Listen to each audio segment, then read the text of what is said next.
Sir.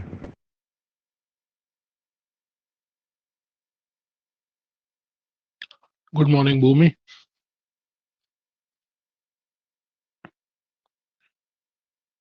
Good morning कशिश। Good morning खुशी। कैसे हैं आप लोग? सब बढ़िया?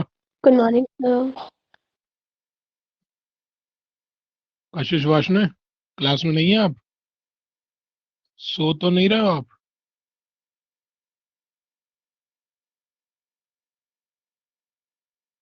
आपकी आवाज नहीं आ रही है, पता नहीं क्या हो रहा।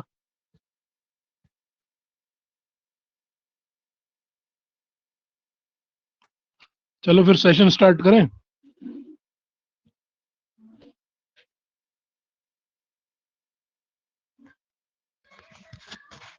भूमि, कशिश, खुशी, सेशन यस स्टार्ट सर। करें।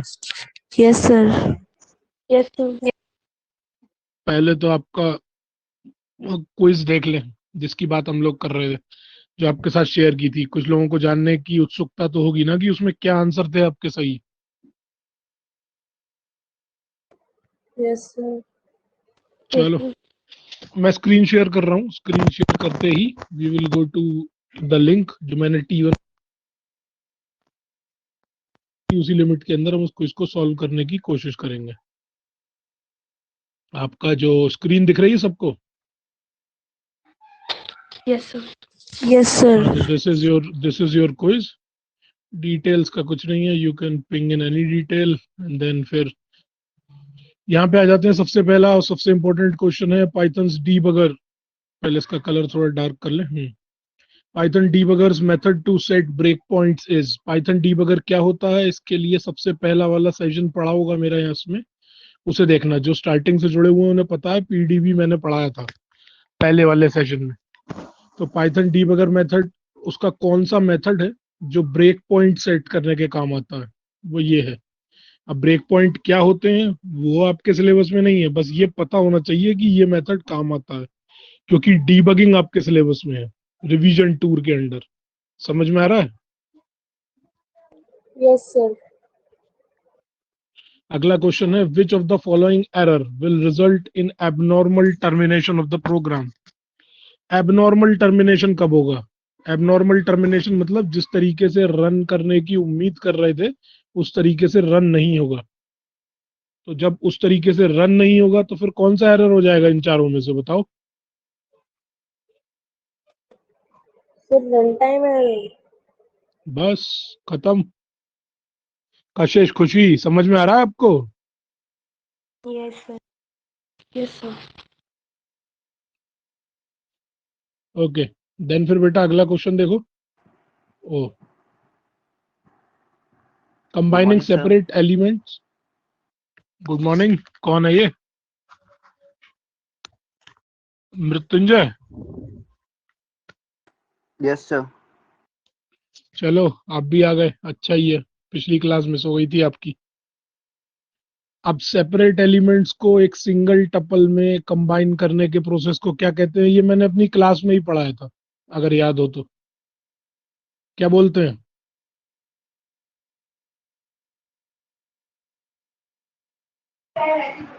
Packing. Yes, sir packing. Simple सा कंसेप्ट है, पैकिंग।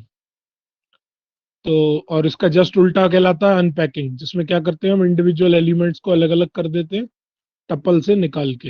एक टपल में से निकाल के इंडिविजुअल एलिमेंट्स अलग अलग कर देते हैं, दैट इज अनपैकिंग। तो ये वाला भी इजी था। फिर डिक्शनरीज और ऑल्सो कॉल्ड, डिक्शनरी को मैपिंग्स भी कहते हैं, हैशेस भी कहते हैं, एसोसिएटिव एरेज भी कहते हैं। तो the right answer is all of these. ये सब डिक्शनरीज के ही नाम है। अगर एसोसिएटिव एरे लिख के आ रहा है तो वो भी डिक्शनरी है, हैशेस लिख के आ रहा है तो वो भी डिक्शनरी है, और मैपिंग लिख के आ रहा है तो वो भी डिक्शनरी ही है। क्लियर हो रहा है सबको? Yes sir. इसमें उसने कुछ नहीं पूछा था, बस लिस्ट स्लाइसिंग का सिंटैक्स पूछ लिया आपसे।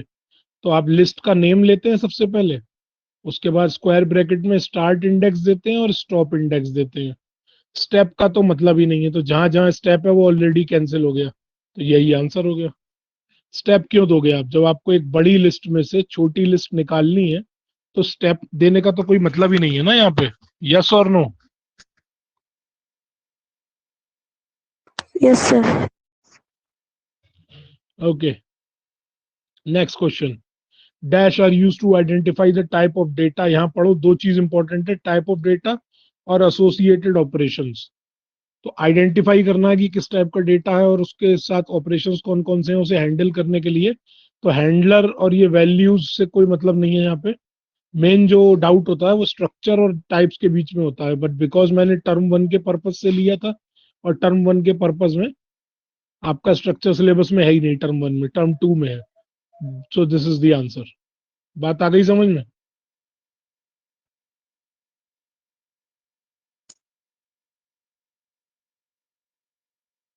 बेटा बात आ गई समझ में या इसमें डाउट है आपको? Yes, sir.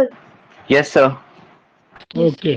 तो यहाँ पे इंपॉर्टेंट यही है कि आपका जो टर्म 1 है उसके पर्पज से जब भी आप एमसीक्यू सॉल्व कर रहे हो तो कई मेथड अप्लाई करने के होते हैं। कुछ एलिमिनेशंस भी करते हैं लोग कि ये तो हो ही नहीं सकता, ये तो हो ही नहीं सकता, तो इन दोनों में से कोई एक है, तो वो वाला टेक्निक भी अप्लाई कर सकते हो। Next, which of the following is not an error bye Python?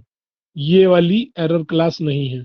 Name error, की error, end of file error, ये सब एरर है, बट डुअल एरर कोई एरर क्लास नहीं होती है। ये इंपॉर्टेंट है। यहाँ पे एक चीज मैं बता दूं कि जब आप पढ़ रहे हो क्वेश्चन को तो ये वर्ड पढ़ना मत भूलना। कई बार आप इतना ही पढ़ते हो और इतना पढ़ के ये लगा के भागाओगे, पर यही काम नहीं करना है। एमसीक्यू में जो सबसे इंपॉर्टेंट चीज है वो ये है कि आपका प्रेजेंस ऑफ माइंड सही जगह पे रहे। उसके बाद फिर ओएमआर शीट में अगर आप मार्क कर रहे हैं तो प्लीज मेक श्योर कि जो क्वेश्चन नंबर यहाँ लिखा है वही क्वेश्चन पे के आगे आप मार्क कर रहे हैं, वरना फिर प्रॉब्लम हो जाएगी। तो आप क्या करोगे, आप सोचोगे 16 का आंसर था बट ये 15 का था। उसके लिए सबसे अच्छा तरीका यही है, या तो आप पहले सारे क्वेश्चंस को सॉल्व कर लीजिए फिर मार्किंग स्टार्ट करिए, या क्वेश्चन सॉल्व हो गया आपको कंफर्म आंसर पता है तो आप उस तुरंत मार्क कर दीजिए। बात आ गई समझ में? Yes, Yes, sir. sir. Yes, sir. हैफेजर्डली मत करना। नेक्स्ट बेटा है lines with error in this program, मतलब इस प्रोग्राम में कौन कौन सी लाइंस में एरर है। तो ये वाली लाइन में एरर है, ये वाली लाइन में एरर है, इसमें कोई एरर नहीं है, इसमें कोई एरर नहीं है। तो आंसर इज 1 एंड 2। क्या एरर है? यहाँ ये सेमी कॉलन है, यहाँ कॉलन है नहीं। समझ में आ गया ये question? Yes, sir. Yes, sir. Okay. Copying of references of data type, अब ये मुझे पता नहीं आप लोगों को 12th में पढ़ाया गया है नहीं पढ़ाया गया। अगर रेफरेंसेस की कॉपी करते हैं तो वो डीप कॉपी कहलाती है, इसे हम ओरिजिनल कॉपी भी बोलते हैं। और अगर हम केवल डेटा की कॉपी करते हैं तो वो शैलो कॉपी कहलाती है, अगर सिर्फ डेटा करते हैं। तो the right answer here is deep copy. बात आ गई समझ में? Yes, sir. Yes. Mixed copy, segregated copy, इनका कोई रोल नहीं है, ये कोई टर्म्स होते ही नहीं है, तो मैंने कंफ्यूज करने के लिए लिखा था। Okay, complete removal of dictionary is achieved by, यहाँ अचीव्ड की स्पेलिंग गलत हो गई थी, खैर उसे छोड़ो। ये डिलीट और ये इरेज, इनका कोई सीन नहीं है, ये ऑप्शंस केवल कंफ्यूज करने के लिए थे। मेन जो फाइट थी वो इसमें और इसमें थी। इससे आप डिक्शनरी के एलिमेंट्स को गायब कर सकते हो, इससे आप पूरी डिक्शनरी एज एन ऑब्जेक्ट गायब कर सकते हो। क्लियर हो गया? राइट आंसर कौन सा हो जाएगा? Del. Yes. Okay, then order in list, tuple and strings and dictionaries is maintained by, मतलब इसमें ऑर्डर क्या मेंटेन करता है? इन चारों में से कौन सा फैक्टर है जो ऑर्डर मेंटेन करता है? रूल्स तो हो नहीं सकते, रूल्स ऑर्डर डिटरमाइन नहीं कर सकते। जब रूल्स नहीं है तो सिंटैक्स के होने का कोई मतलब ही नहीं है। एलिमेंट्स या इंडेक्स, तो आंसर आपका इंडेक्स है, बिकॉज Index. इंडेक्स से ही आपको पता चलता है कौन सा एलिमेंट 0 इंडेक्स पे है, कौन सा 1 नंबर पे है, कौन सा सेकंड नंबर पे है, and so on and so fourth. बात आ गई समझ में? Yes, sir. Yes. Yes, sir. तो तीन चीजें पढ़ना सीखिए। क्वेश्चन क्या कह रहा है? सबसे पहली चीज, अगर इंग्लिश में वीक है तो आराम से पढ़िए, उसे थोड़ा टाइम लीजिए। अभी 20 मिनट पूरे भी नहीं हुए और मेरा क्विज ऑलमोस्ट खत्म होने वाला है, मतलब it is almost going to end. तो फिर जो 20 मिनट है उसमें मैंने आपको समझाया भी है, तो उस तरीके से अगर आप देखो तो हम बहुत अच्छी स्पीड पे चल रहे हैं। तो आपको क्वेश्चन को समझना जरूरी है, आपको पता होना चाहिए क्वेश्चन इंग्लिश में मुझसे कह क्या रहा है। वो काम हो जाता है तो 90% ऑफ द केसेस में आंसर आ जाता है। फिर स्लाइस ऑपरेटर क्या हमेशा एक नई लिस्ट बनाएगा? अगर मैं एक लिस्ट लूं उसको x कॉलन y से स्लाइस कर दूं, L2 बोल देता हूं उसे, और ये L1 थी, L1 को स्लाइस करके L2 में डाला, तो ये अगर मैं ना भी करूं, सीधे बस प्रिंट करा दूं ये वाला स्टेटमेंट, तो क्या तब भी नई लिस्ट बन जाएगी? इसका आंसर है हाँ। हर बार जब आप लिस्ट को स्लाइस करते हैं तब एक नई लिस्ट बन जाती है। बात आ गई समझ में?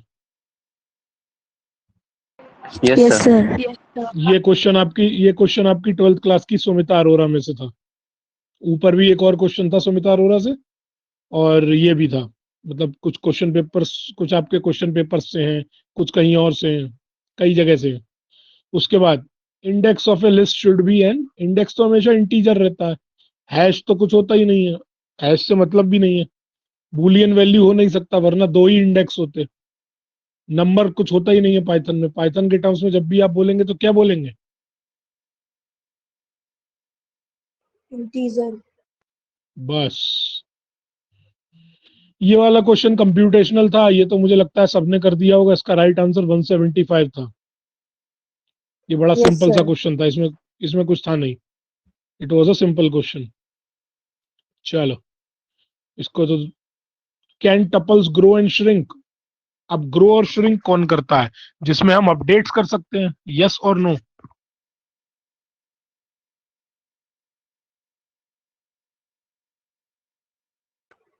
बताइए, ग्रो और श्रिंक कौन करेगा? बढ़ेगा और सिकुड़ेगा कौन, जिसमें हम कुछ ऐड कर सकें या कुछ डिलीट कर सकें? है कि नहीं है? Yes, sir. Yes, sir. हाँ, तो ऐसा एलिमेंट क्या टपल होता है? क्या टपल में आप म्यूटेशन कर सकते हैं? No, sir. No, sir. Answer answer आपके सामने है। देन फिर dictionary is a data type. अब ये इंटरेस्टिंग क्वेश्चन है। Dictionary is a dash data type. कौन सा डेटा टाइप है डिक्शनरी? पार्शियली म्यूटेबल है, फिक्स्ड है, इम्यूटेबल है या म्यूटेबल है? हमें पता है वो म्यूटेबल है, बट पूरा म्यूटेबल नहीं है। Partially mutable is the right answer. क्यों? क्योंकि कीज को चेंज नहीं कर सकते, सिर्फ वैल्यूज को चेंज कर सकते हैं। बात क्लियर हो गई? Yes, sir. Yes, sir. यहाँ दिमाग लगाने की चीज थी थोड़ी सी। ये वाला क्वेश्चन बड़ा सिंपल था। This statement terminates the current iterations, s हटा दो, वो क्वेश्चन बुक में मिसप्रिंट है, of the loop by skipping over the rest statements. इसका आंसर आप मुझे बताओ, बड़ा सिंपल सा क्वेश्चन है। Sir, continue. Yes, that is Continue. The answer. इसमें कुछ करना ही नहीं था, ये तो आपको मतलब मेरे हिसाब से पता होना चाहिए। छोटा सा ही क्वेश्चन था ये तो। उसके बाद म्यूटेबल डेटा टाइप्स कौन कौन से हैं? लिस्ट मैंने यहाँ लिख दिया है, डिक्शनरीज यहाँ लिख दिया है। तीसरा म्यूटेबल डेटा टाइप इनमें से कौन सा है? उसका सही जवाब है सेट। अब आप कहोगे सर सेट क्या होता है? तो याद होगा जब मैंने क्लास आप लोगों की ली थी, जब ब्लूमिंगडेल में था मैं, तो मैंने बताया था कि करली ब्रेसेस में अगर एलिमेंट्स को एनक्लोज करते हैं, सिंगल एलिमेंट्स को, तो उसे सेट बोलते हैं पाइथन में। याद है? Yes, sir. Yes, sir. याद है। यस, तो वही चीज आपको याद रखनी थी। डेटा टाइप्स की नॉलेज होनी चाहिए। सेट के डिटेल में आपको नहीं जाना है, और कुछ भी नहीं है सिलेबस में, बस आपको पता होना चाहिए कि ये होता है और ये म्यूटेबल होता है, बस। Next question, lists are elements in, किस चीज में एलिमेंट्स एनक्लोज होते हैं जब लिस्ट की बात आती है?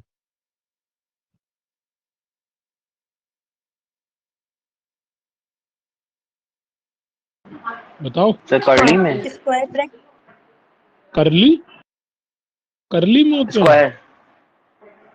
बेटा पढ़ लो मृत्युंजय, करली में कुछ नहीं होता। करली डिक्शनरी और सेट के लिए यूज होता है। राउंड हमारा, ओहो, ये ये डिक्शनरी और सेट के लिए यूज होता है, ये हमारा टपल के लिए यूज होता है और मेथड के लिए यूज होता है। ये स्ट्रिंग्स के लिए और कभी कभी कमेंट्स के लिए, और ये लिस्ट के लिए। इस चीज को याद रखो, ये क्वेश्चन भी नहीं हो पाएगा तुमसे। चलो, ये क्वेश्चन अच्छा है। The last question is very good. बताओ, there are 5 pairs in dictionary A, the number of objects are. Dictionary है एक मेरे पास डी, उसमें 5 पेयर ऑफ वैल्यूज है।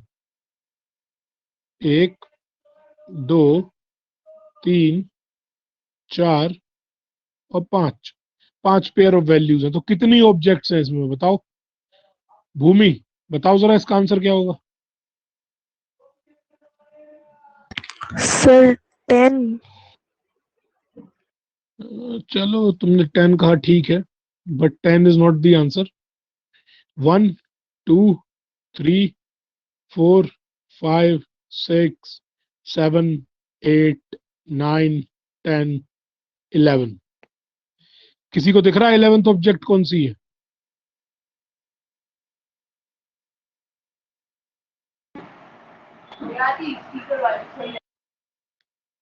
इलेवेंथ अब जो ऑब्जेक्ट दिख रही है आप लोगों को, समझ में आ रहा है मैं क्या कहना चाह रहा हूं?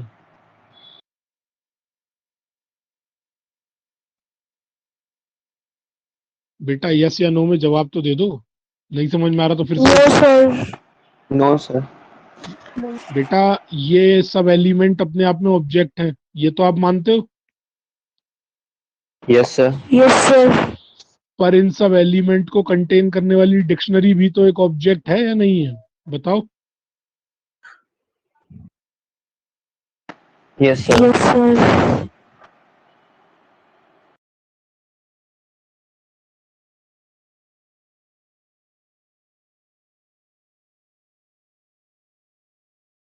हेलो, आवाज आ रही है मेरी? यस सर आ रही है। हाँ, तो फिर बताओ आंसर क्या होगा इसका। None of these. बिल्कुल नन ऑफ सही। दिस। सिंपल सा कंसेप्ट है, आपको दिमाग लगाना आना चाहिए बस। रिवीजन टूर से भी काफी टफ क्वेश्चंस फॉर्म हो सकते हैं। ये क्वेश्चन आपका लास्ट ईयर एडिशन ऑफ प्रीति अरोरा से है। इस साल के एडिशन में क्वेश्चन उन्होंने उड़ा दिया, बट लास्ट ईयर एडिशन में क्वेश्चन था।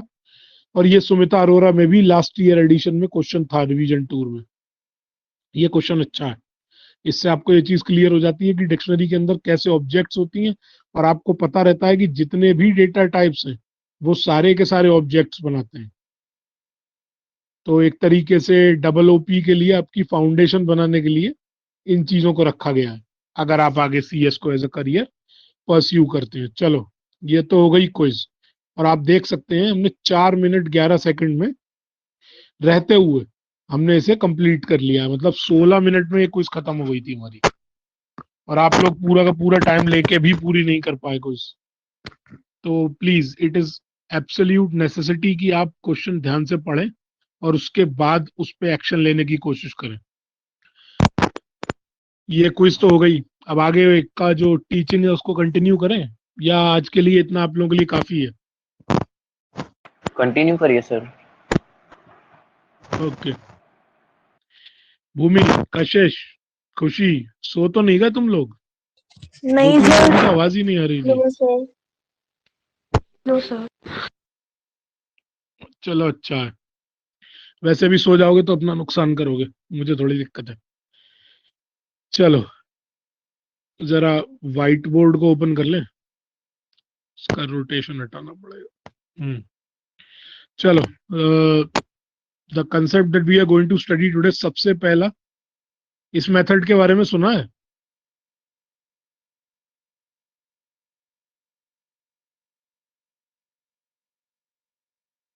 इस मेथड के बारे में सुना है कुछ? Flush method. यस सर सुना है सर। हाँ हाँ, ये वैसा ही है ना जैसे देश के राष्ट्रपति, कहना सर सुना है बट जानते नहीं है। नहीं सर, क्लोज लगाते हैं हम जब किसी भी फंक्शन में वो उस फ्लश अंदर लगाते हैं ताकि सब डाटा अंदर से चला जाए। चलो कुछ होता है सर ये, ऐसा, मतलब हाँ कुछ होता है सर, पता नहीं सर, एफ होता है, एल होता है, यू होता है, एस होता है, एच होता है, कुछ ऐसा होता है सर। होता है, कुछ तो होता है सर ऐसा। और फिर ये सिंबल लगा है तो फंक्शन हो ही सकता है सर, क्या ही बुराई है इसमें, है ना? ऐसा ही तो है भूमि।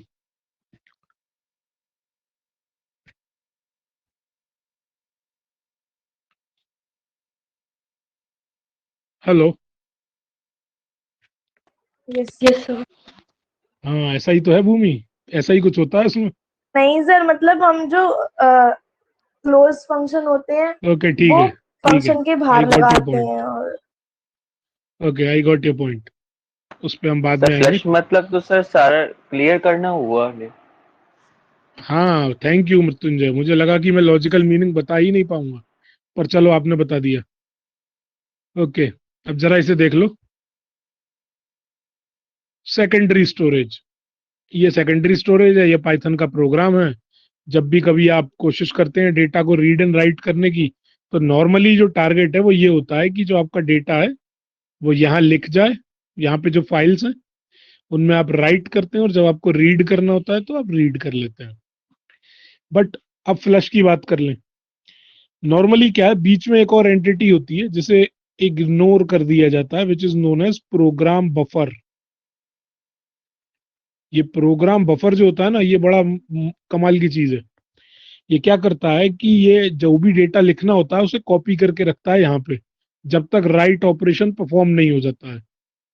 राइट होने के बाद ये डेटा को डिलीट कर देता है। उसके बाद सेम केस ये रीड के साथ भी करता है।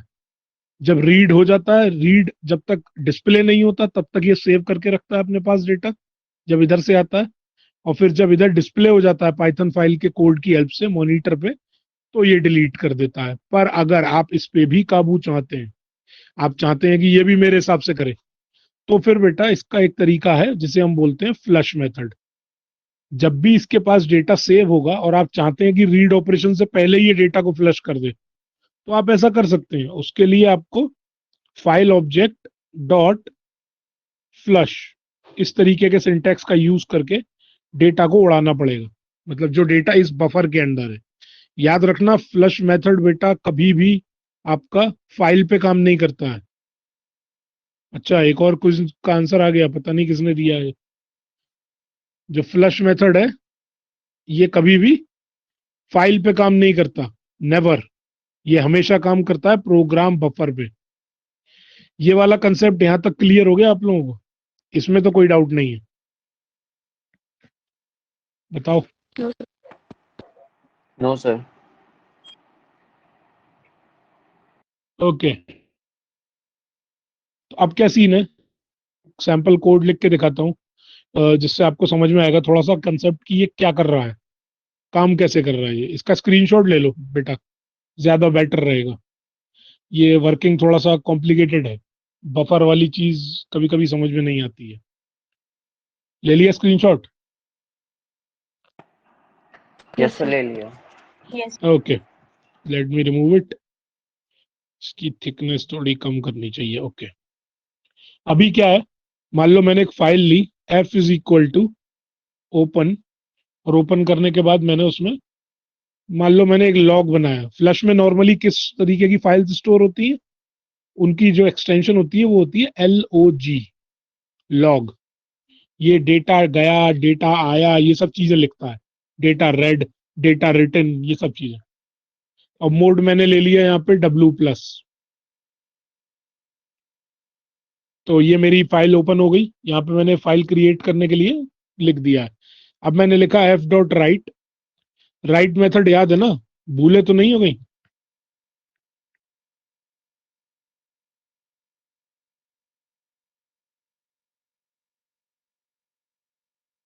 राइट मेथड याद है ना सबको?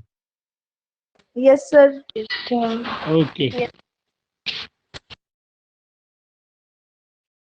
ये मैंने एक सिंपल सा फाइल में 2 सेंटेंसेस लिख दिए। और फाइल में 2 सेंटेंसेस लिखने के बाद मैंने क्या किया, मैंने ये आपका फ्लश कर दिया, f.फ्लश। तो अब सवाल ये है कि फ्लश हुआ क्या है।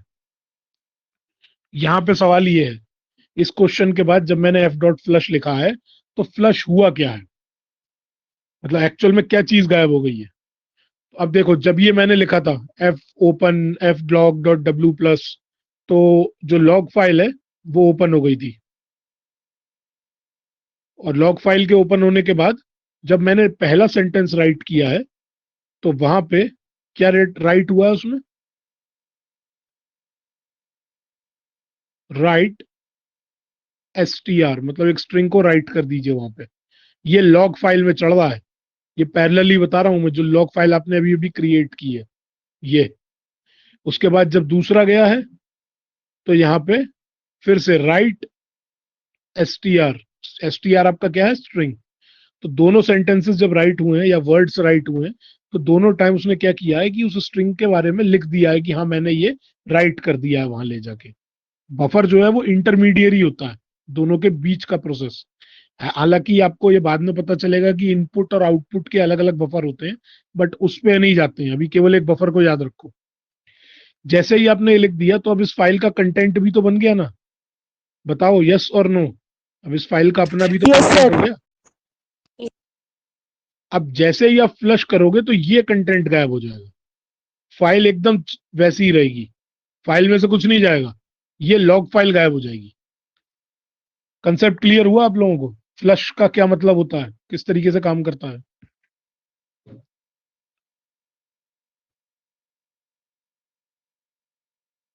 क्लियर हुआ या नहीं Yes, हुआ? sir. Yes, sir. Yes, okay, sir. बता दिया करो, वरना मुझे लगता है कि पता नहीं आप लोगों को समझ में आया कि नहीं। एक चीज और बता दूं, यहाँ जो लॉग फाइल है वो दो क्रिएट होती है। एक लॉग फाइल में ये आता है और एक लॉग फाइल में इसके साथ साथ जो डेटा आप राइट कर रहे हैं वो भी आता है। इस लॉग फाइल की दो कॉपीज होती हैं, पहले में इंस्ट्रक्शंस आती हैं, दूसरे में डेटा आता है। तो यहाँ लिख देंगे हेलो और पाइथन, और जब आप फ्लश करेंगे, जब आप फ्लश प्रेस कर रहे हैं, मतलब फ्लश का मेथड इन्वोक कर रहे हैं आप, तो आप बेटा ये दोनों फाइल्स को डिलीट कर रहे हैं। ये भी डिलीट हो रही है और ये भी डिलीट हो रही है, दोनों फाइल्स डिलीट हो रही हैं। तो ये आपकी इंस्ट्रक्शनल फाइल है और ये आपकी डेटा फाइल है। नॉर्मली दोनों एक में ही कंबाइंड होती हैं, बट ठीक है, हमने अलग अलग दिखा दी ताकि आपको कंसेप्ट समझ में आ जाए। तो जब आप फ्लश करेंगे तो ये दोनों फाइल डिलीट हो जाएंगी, लेकिन एक्चुअल फाइल में जो डेटा राइट हो चुका है या रीड कर चुके हैं हम वहां से, उसमें कोई फर्क नहीं पड़ने वाला। तो अब समझ में आ गया होगा कि फाइल्स किस तरीके से प्रोसेस होती है पाइथन में। Yes, yes sir. और no? Yes, sir. Yes, sir. Okay, अब जब इसका स्क्रीनशॉट ले लो फिर आगे बढ़ें, फिर थोड़ा सा वो समझा दें random access methods.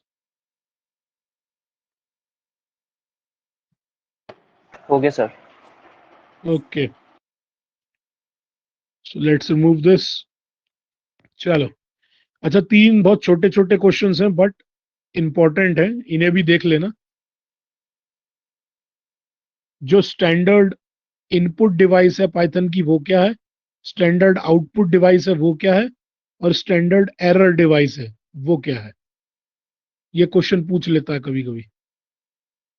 Input device standard Python की कौन सी है, स्टैंडर्ड आउटपुट डिवाइस कौन सी है, और स्टैंडर्ड एरर डिवाइस कौन सी है। तो इनपुट डिवाइस कौन सी होगी स्टैंडर्ड, बताओ।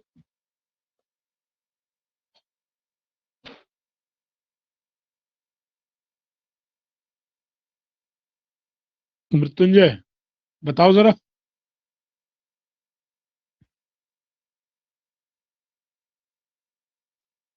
हेलो, आवाज आ रही है मेरी? Yes, sir. हाँ मृत्युंजय बताओ जरा।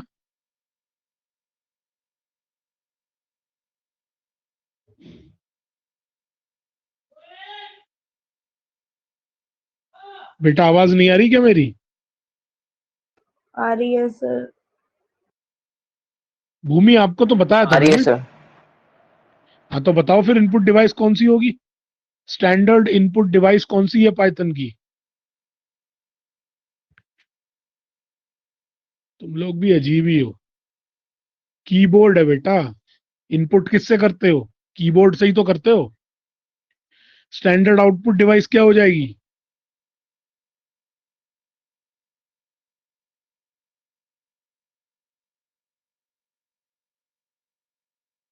मॉनिटर। आउटपुट कहाँ डिस्प्ले होता है, कहाँ पे डिस्प्ले होता है आउटपुट? मॉनिटर पे। मॉनिटर पे। तो अब ये भी मुझे ही बताना पड़ेगा तुम लोगों को।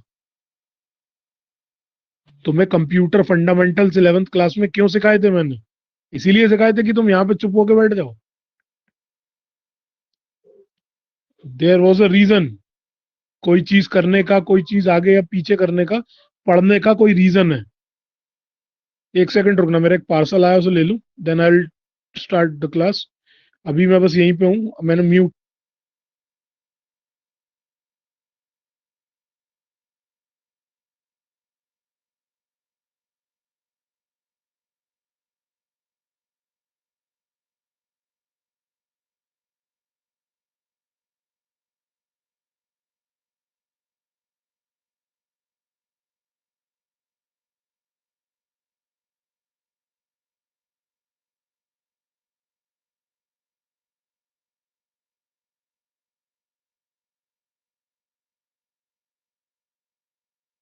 ओके, अभी यहीं हो आप लोग?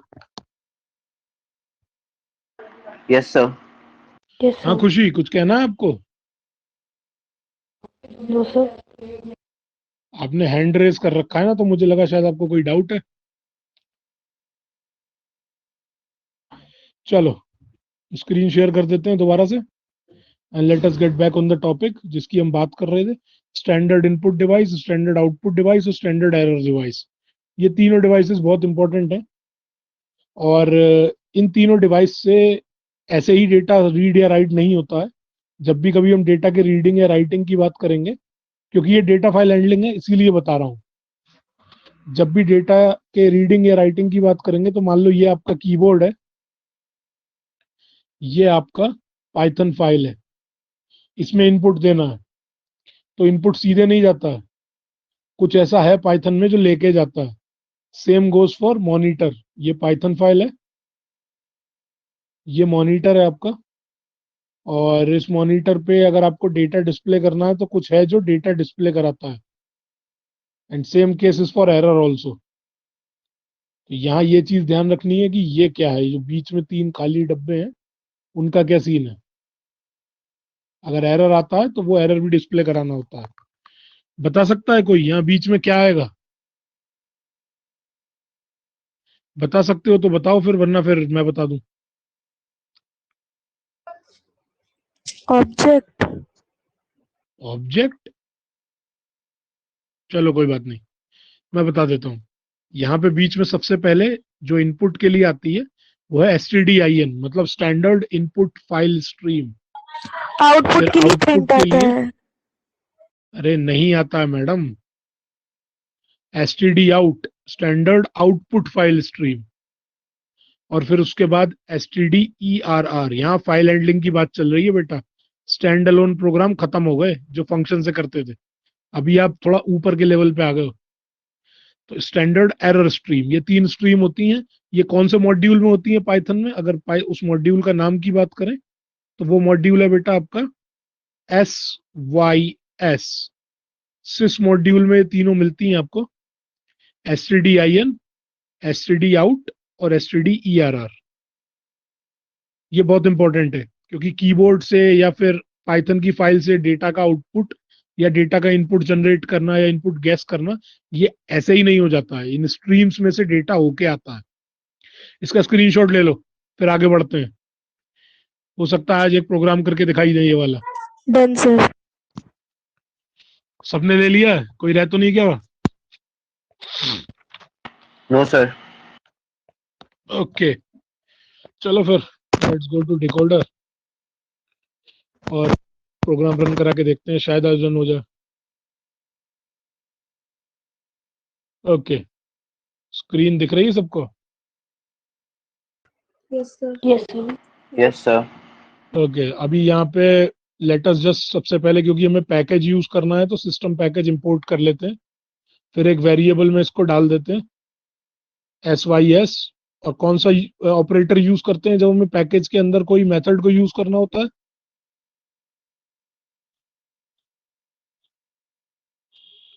बताओ, दिख रहा है स्क्रीन पे?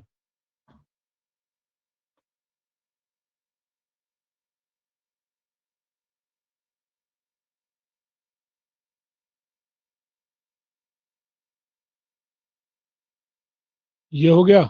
और फिर उसके बाद अभी मैं समझा दूंगा ये क्या है, डरने की या घबराने की जरूरत नहीं है। नॉर्मली जो एरर स्ट्रीम होती है वो बेटा हमारी इसलिए होती है ताकि हम एरर मैसेजेस को डिस्प्ले कर सकें।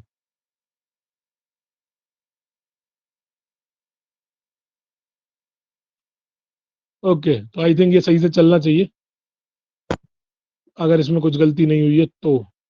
चलो, यहाँ मैं एक ही वैल्यू दे रहा हूँ, उसने रीड लाइन पे रोक लिया है। रीड लाइन मेथड में यूज करता हूँ इनपुट लेने के लिए, वैसे ही जैसे इनपुट मेथड यूज कर रहा था।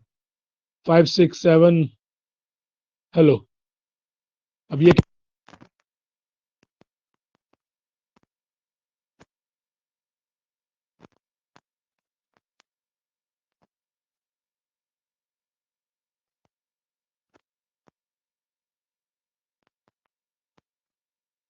चलो मैं ही समझा देता हूँ।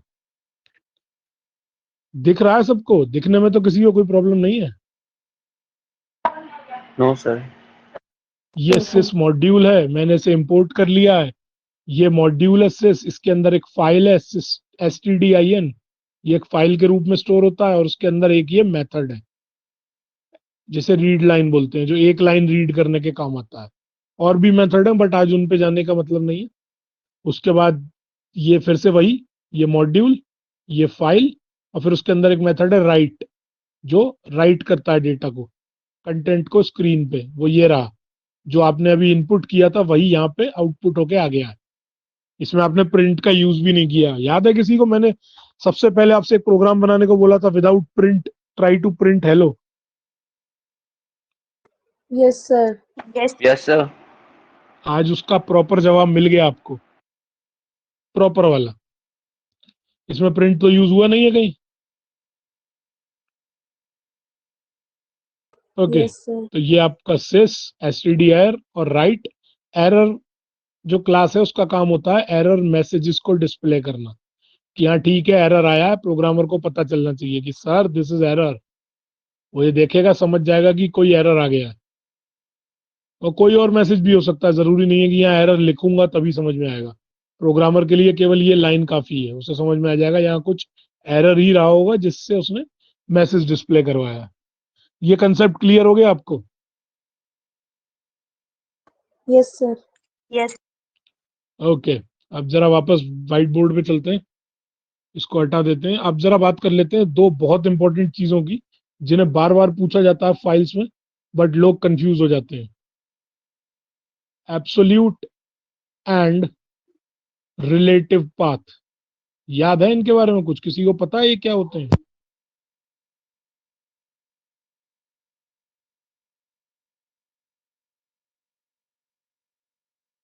भूमि,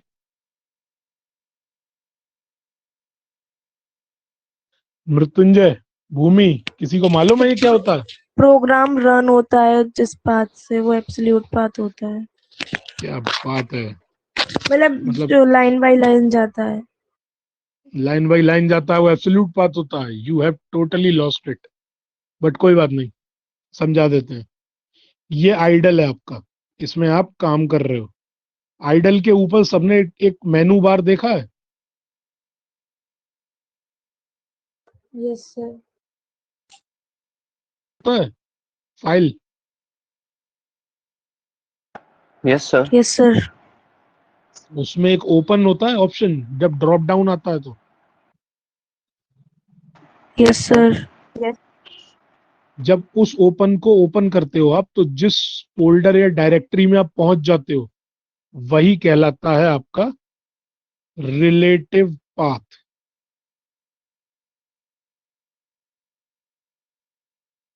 क्या कहलाता है?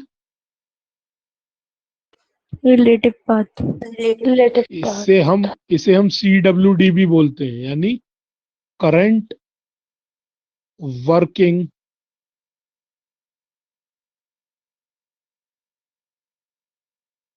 डायरेक्टरी। करंट वर्किंग डायरेक्टरी भी बोलते हैं रिलेटिव पाथ को। जो इस समय हम जहां वर्क कर रहे हैं, जहां हम अपना वर्क सेव कर रहे हैं, रिलेटिवली वहां पे सेव कर रहे हैं। और अगर यही पाथ, जो फोल्डर आपने यहाँ पे ओपन किया, सपोज इस फोल्डर का नाम है एक्स, तो अभी जो इसका पाथ है वो क्या हो जाएगा? अभी तो इसका पाथ कुछ नहीं है, अभी तो यहाँ से ओपन किया हुआ है। बट अगर मुझे इसका एक्चुअल पाथ पता करना है, तो मान लो ये सी ड्राइव के अंदर, फिर प्रोग्राम्स प्रोग्राम्स और x86 के अंदर, सपोज करो, मैं बस गैस कर रहा हूँ। उसके बाद ये पाई के अंदर जाके, और फिर उसके बाद SRC के अंदर जाके x.py है जिसको आप सेव करना चाह रहे हो, या ये वाला आपने फोल्डर ओपन किया था, ये वाला।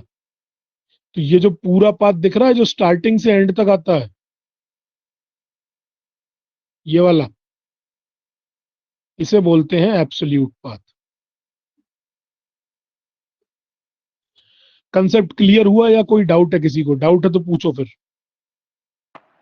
एक बार से एब्सोल्यूट वाला बता दीजिए। एब्सोल्यूट का मतलब है कि मैं जब एकदम स्टार्टिंग से अपनी हार्ड डिस्क के जो पार्टीशंस हैं उनसे स्टार्ट करता हूँ फाइल को ढूंढना, और जितने हॉप्स लेता हूँ फोल्डर्स के अंदर फोल्डर्स में, और जब मैं फाइल तक पहुंचता हूं, तो ये जो पाथ है जो मैंने बिल्कुल ड्राइव से स्टार्ट किया था, हार्ड डिस्क ड्राइव से, और फिर मैं अपने टारगेट फोल्डर तक पहुंच गया, ये पूरा पाथ कहलाता है एब्सोल्यूट पाथ। कंसेप्ट क्लियर हुआ या अब भी कुछ रह गया है?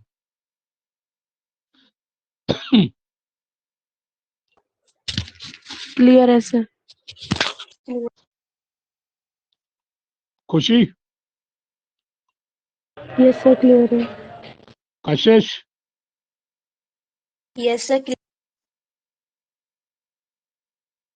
Okay, so this was your absolute path. इससे पहले आपने रिलेटिव पाथ भी देख लिया, तो अब आपको थोड़ा सा क्लियर हो गया है कि ये पाथ क्या होता है। और ये जो पाथ है, ये पूरा वाला जो मैंने यहाँ पे लिखा हुआ है ऊपर, let me just highlight it with another colour, ये पूरा पाथ, इस पाथ एज सच को हम एक और नाम से जानते हैं, उसे क्या बोलते हैं?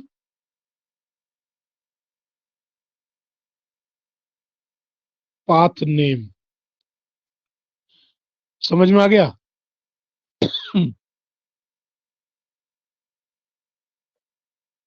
ये पाथ को हम एक और नाम से जानते हैं। एब्सोल्यूट पाथ तो ये पाथ था जो मैंने फॉलो किया, और ये पूरा जो नाम लिख के आ रहा है, ये पूरा नेम कहलाता है पाथ नेम। मतलब यही वेरिएबल है जो हम सेट करते हैं जब हम अपने आइडल को स्टार्ट करते हैं, या फिर वहां लिखते हैं कि किस जगह आप अपनी फाइल सेव करना चाहेंगे।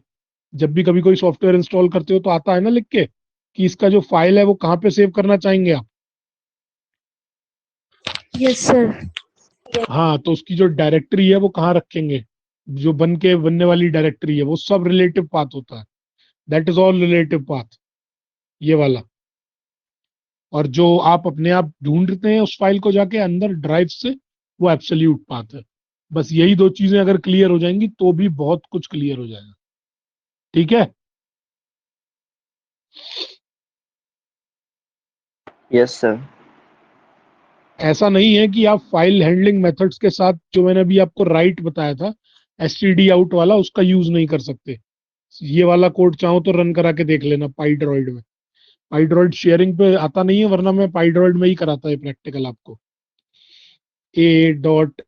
a.txt, उसके बाद यहाँ पे आ जाएगा आपका, मोड मत दो, हटाओ मोड को, नहीं दोगे तो बाय डिफॉल्ट रीड ही होता है, कोई दिक्कत नहीं है। k इज इक्वल टू हो जाएगा,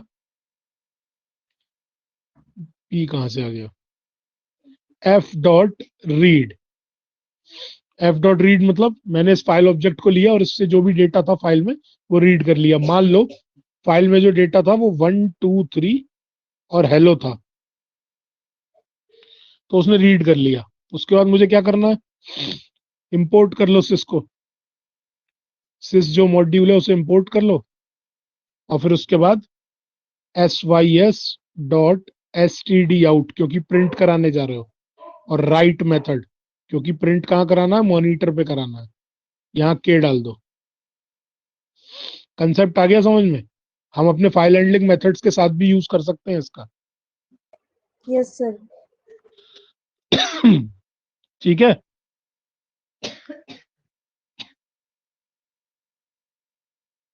यहां तक समझ में आ गया? Yes sir. Yes sir. Yes sir. अब अगली क्लास में जो क्या पढ़ाएंगे उसका थोड़ा सा इंट्रोडक्शन दे देता हूँ। नॉर्मली जो फाइल हमारी फाइल होता है उसमें दो ऑपरेशन होते हैं, रीड और राइट। दो ऑपरेशंस होते हैं हमारी फाइल में, और ये दोनों ही ऑपरेशन फॉर्म करने के लिए दो तरीके के मेथड्स हैं। एक बेटा आपका सीक्वेंशियल एक्सेस है, एक है आपका रैंडम एक्सेस। आप सीक्वेंशियली भी रीड कर सकते हैं और रैंडमली भी रीड कर सकते हैं। सेम कंसेप्ट यहाँ पे रीड में और राइट में, कि आप सीक्वेंशियली भी डेटा लिख सकते हैं और रैंडमली भी लिख सकते हैं। ये सब मैटर किस पे करता है, ये सब मैटर करता है कर्सर की पोजीशन पे। कर्सर की पोजीशन पे सब कुछ मैटर करता है। बाय डिफॉल्ट सीक्वेंशियल में अगर आप रीड कर रहे हैं तो वो बिगिनिंग ऑफ फाइल होता है, और अगर आप राइट कर रहे हैं मतलब अपेंड कर रहे हैं तो वो एंड ऑफ फाइल होता है। अगर आप फ्रेश राइट करेंगे तो वो बिगिनिंग ऑफ फाइल हो जाएगा। समझ में आ गया? Yes sir. Yes sir. तो इन दोनों में से कुछ भी हो सकता है, डिपेंडिंग अपॉन आपकी फाइल में पहले डेटा है या नहीं है। ये कंसेप्ट क्लियर हुआ? Yes sir. ओके, तो अब जो रैंडम एक्सेस है वो हम अपनी अगली क्लास में पढ़ेंगे, जिसमें हम दो मेथड्स को देखने वाले हैं, एक आपका टेल और एक आपका सीक। टेल मेथड और सीक मेथड, और उसके साथ में रिलेटिव एब्सोल्यूट पाथ तो मैंने आपको बता ही दिया है, और उसके कुछ मेथड्स भी हैं रिलेटिव एब्सोल्यूट पाथ को निकालने के, तो उनको भी एक बार देख लेंगे।